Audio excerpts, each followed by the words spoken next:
Money, power, and control are at core of what is going on between these behemoths right now of the National Association of Realtors, Zillow, and Compass. Take a step back. There's a crucial piece here that seems to keep getting lost over and over again. I don't see anybody truly looking at what benefits the realtor and their clients. Ironically, every single one of these entities exists from realtors funding their existence. Is limiting the buyer pool to just one brokerage truly to the benefit of sellers?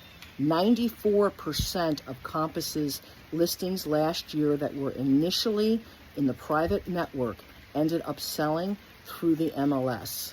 So it's pretty telling that this whole notion of being on a private network is actually not to the highest advantage of a seller. I am completely open to other opinions on anything that I'm saying. Feel free to comment. I would actually really like to hear what other people have to say. But when it comes to this whole thing with Compass, the way that I'm seeing it is that it's benefiting Compass because they're going to have both sides of a transaction, right? If they do a private network, their little private network, that's so that they get both sides of a transaction. I just sold a listing off market and had a very serious discussion with that seller saying to them, you go with these buyers who are my buyers and my buyer clients, but if you go off market, you are going to more than likely make less by doing this. I explained that to those sellers out of the gate. They ended up wanting to do this because they had their own personal reasons for wanting to not go back on the market. That's fine, but realistically, if you're not going to open up your listing to the largest buyer pool possible, there's a real good chance your return is going to be less. Effective today, June 30th, if a listing is privately marketed, Zillow will not allow that listing onto its platform for the entirety of that listing term. Big takeaway here is that sellers, you should know what you're getting when you list your home. Look at that listing agreement. Definitely understand what you're getting for exposure, and if you want to go on the open MLS, know whether you in fact are going to or not. Next, Zillow.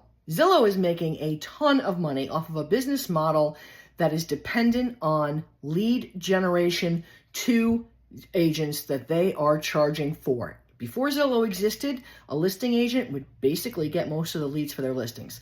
Once Zillow came into existence, all of a sudden, you're buying those leads. Even if you're the listing agent, you're buying those leads. The reality is, you could be getting somebody that has no idea what they're doing, yet they are negotiating hundreds of thousands, if not millions of dollars for people. It's really kind of crazy, kind of scary if you think about it, but that's a different post.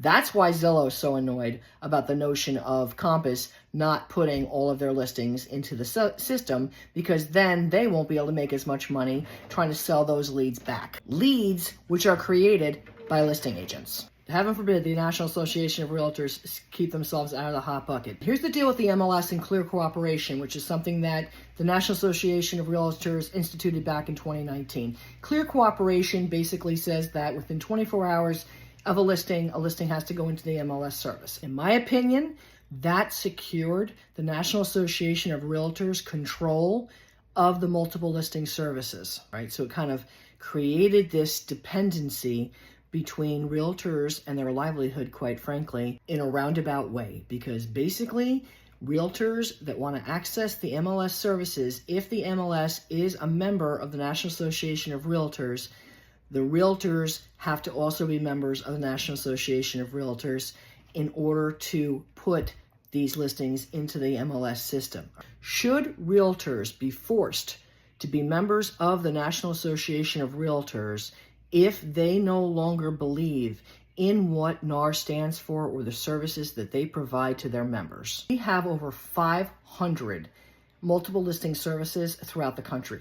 To me, that seems incredibly excessive. There's no standardization in databases when it comes to the multiple listing services. So when you have two services merging into one, I'm going to use the Mid-Hudson MLS from Dutchess County as an example.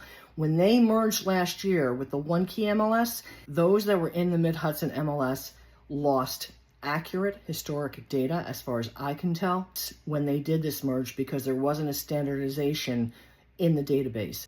If you have a client that is looking in another area outside of that multiple listing service, you can't see those listings directly unless you're a member of that other multiple listing service, which really can put realtors at a disadvantage that work across counties unless they are a member of a multiple listing services. My personal position on this one, and I'd be interested to hear your thoughts, is why do we not have one standard MLS system per state? It speaks much more to the needs of realtors, which you would think is who the MLS and NAR, for that matter, are actually serving. Instead, offer one service that offers a much higher quality of training for realtors. So realtors can get better training and they can also get better access for their clients. This to me makes a lot of sense and speaks to realtors' needs. Here's the 3 questions I have for you.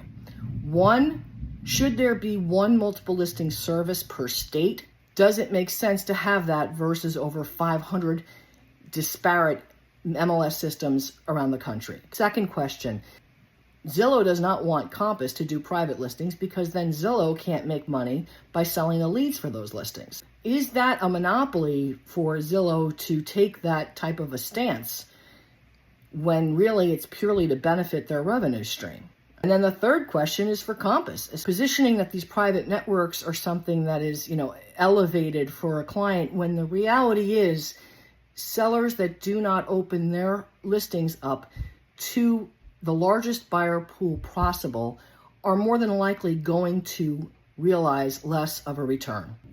Are they really doing their sellers a benefit, or are they really just doing their own business model a benefit? It's very interesting what's going on right now, and I'd be very curious to hear your take.